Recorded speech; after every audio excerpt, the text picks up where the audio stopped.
Hello mga kabuhay! Ang second part po ng ating topic ay yung tinatawag na mitosis phase. So it is the ability to reproduce in kind is a basic characteristic of all living organisms.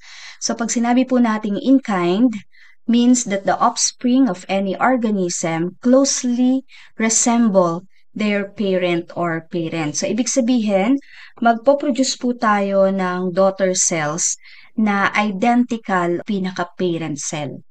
Another meaning po ng mitosis, it involves the cell division of body cells or tinatawag po nating somatic or autosome, except po yung sex cells or reproductive cell. Kasi po, meiosis po ang involved po doon. And another meaning po ng mitosis, it is the part of a cell cycle that results in identical daughter nuclei that are also genetically identical to the original parent nucleus. So, ibig sabihin po, kung ilan po yung chromosome number ng parent, ganun din po ang ipoproduce po natin na daughter cells. Mga kabuhay, isa po sa organelles na napakahalaga during cell division, lalo na po sa mitosis, itong centrioles and centrosome. So, talakayin po natin ano po ba ang pagkakaiba ng dalawa. So, pareho po silang na-discover noong 1883 ni Edward van Venedan. Na-discover po ang centrosome noong 1889 ni Theodore Boveri at yung centrioles naman po noong 1895. So, pareho po silang organelles na nag-act as microtubules po during cell division. At ang centrioles po ay naka-cylindrical structure po ito na matatagpuan po sa mga eukaryotic cell. Sa ating pong mga human, example, except lang po sa mga flowering plants and other organisms. So, medyo absent po ito. So, mga kabuhay, napakahalaga po ang centrioles lalo na sa movement ng chromosome during cell division. Centrioles ay binubuo po ito ng mga tubulins, mga globular, mga bilog po na mga protein na nagfo-form po as microtubules. Ayan, ito po yung microtubules. Ang centrioles din, meron po itong two pairs after duplication events in interphase.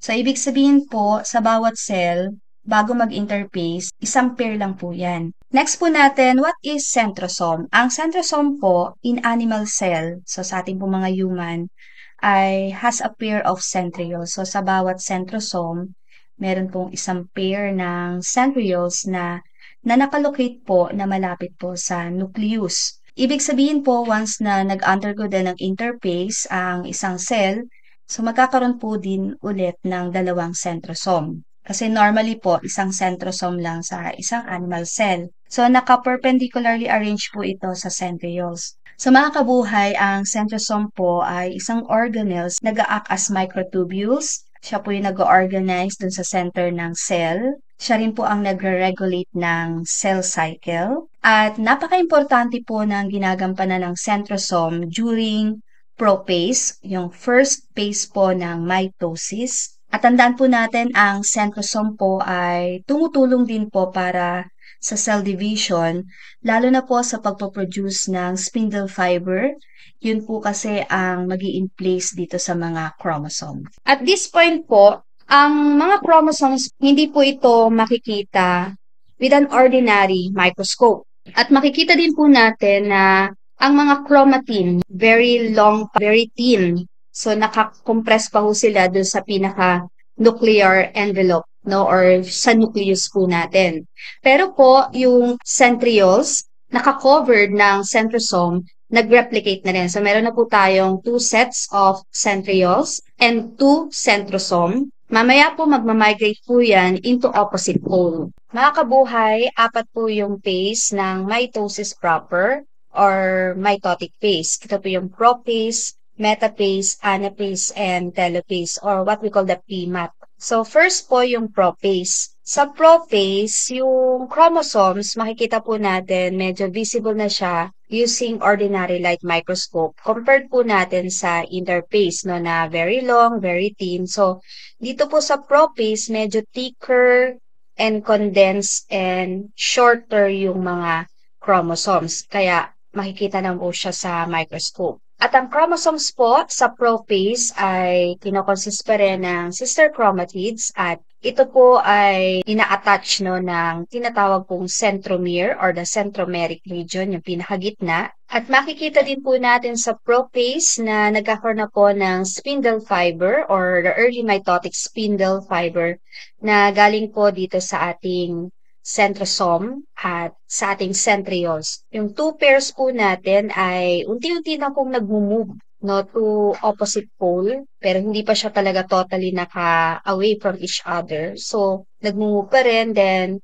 sa early prophase, makikita pa rin mo natin yung nuclear membrane and also the nucleolus. Pero sa late prophase, what we call the prometaphase, bago po mag-second phase ng mitosis, unti-unti na pong nagdi-disappear yung kanyang nuclear membrane and also the nucleus. At ang mga sister chromatids po natin, yung nag-replicate po na chromosomes po ay magkakaroon po ito ng special protein dun sa kanyang centromere na tinatawag po nating kinetochore, wherein ito po yung magli-link no, dun sa early mitotic spindle ng mga microtubules na dito po iuhook yung mga chromosomes. Mga kabuhay, ang second phase po ng mitosis is what we call metaphase. Sa tingnan po natin, ano ba ang nangyayari during metaphase? Totally po, naka-migrate na po no, yung ating centrioles and the centrosome, or what we call the aster sa opposite pole. At yung kinetochore, hinuk na po or nilink na yung mga spindle microtubules po na produce ng centrosome para po i-link yung pinaka-centromere. At makikita po natin na meron pong tatlong uri ng spindle fibers microtubules po na po no, makikita sa metaphase. Number 1 po, meron tayong tinatawag na astral. Ito po yung nag-grow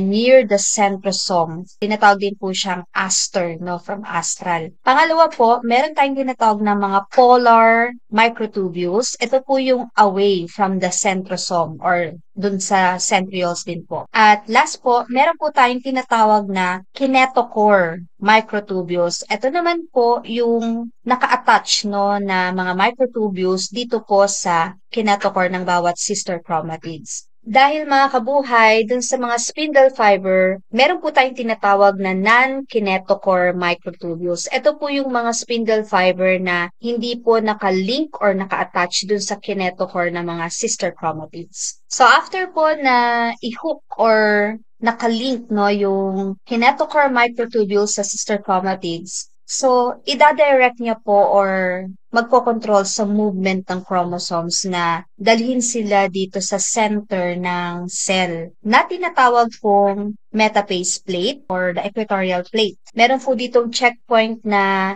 magche-check if ever lahat po ba ng chromosomes ay naka-align dun sa pinaka-center. Pangatlo po sa phase ng mitosis is anaphase. So, ano po bang nagaganap sa anaphase? So, makikita po natin dito sa pangalawang picture after metaphase na nagkakaroon na po ng separation ng sister chromatid. So, bumabalik na po sa original. Single chromatid lang naman po ang ating mga chromosomes. And then, yung spindle fiber, ito po ang magkocontrol ulit na siyang produce ng centrosome and the centrioles dun sa movement po ulit ng bawat chromosome. Kaya po, hihilahin po, no, merong force na siyang nagpupull dun sa naghiwalay na sister chromatid sa opposite pole. Then, sa late anaphase, makikita po natin yung shape ng cell, compare po natin sa metaphase, medyo nag-elongate. Dahil po sa polar microtubules, ay ito po yung nag-elongate. So mga kabuhay, tandaan po natin sa late anaphase, unti-unti na po na nagkakaroon ng tinatawag na cytokinesis, yung early cytokinesis. Kasi po, ito po yung process na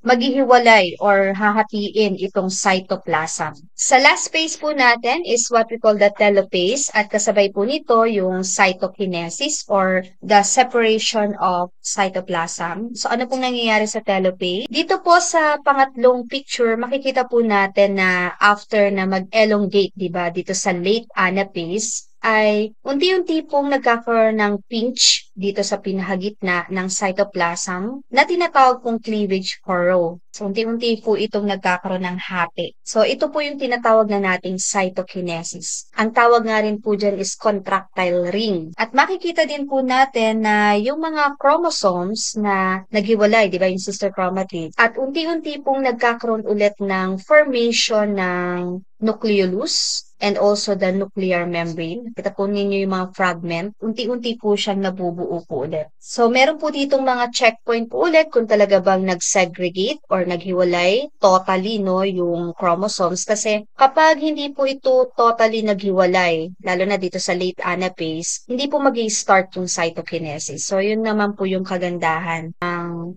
checkpoint. So, mga kabuhay, ito pong gitna, magkocontract po yan at unti-unti po itong maghihiwalay. So, tinatawag po natin yun na telophase. Telophase, no, nag-divide na yung cell at still, no, diploid pa rin po. So, from the start, sa interphase, so meron po tayong diploid chromosomes. Ano po ba yung diploid? Meaning 2N or 46 chromosomes. At ilan din po yung chromatid natin? 46. So, once po na nag-synthesis or nag-DNA replication, so magre-replicate din po yung chromosomes. So, yung chromosomes po is still 46. Ano lang po ang nagdoble? Yung chromatid. Kaya naging sister chromatid po yan. Then, mitosis na po tayo, which is the prophase, metaphase, naka-align. Then, sa anaphase po, di ba, naghiwalay ulit yung sister chromatid. So, bumalik po sa original. Kaya po, at the end, no, is still 46 identical yung na-produce natin na daughter dun sa kanyang pinaka-parent. So, we have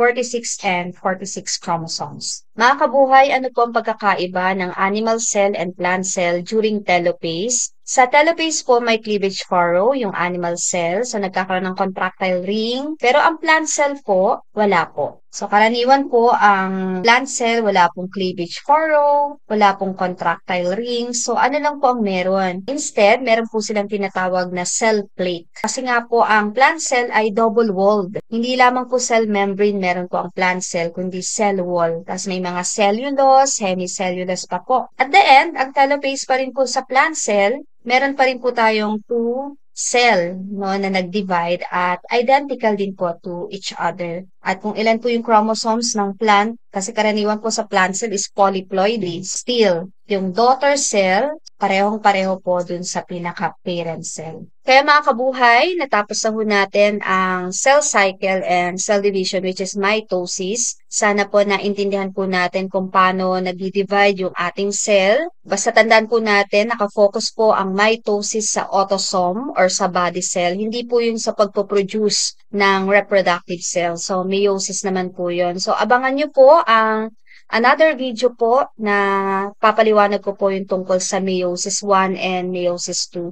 So maraming pong salamat sa patuloy niyo pong pakikinig at pagsubaybay sa akin pong mga ina-upload na mga video. So God bless everyone. Bye!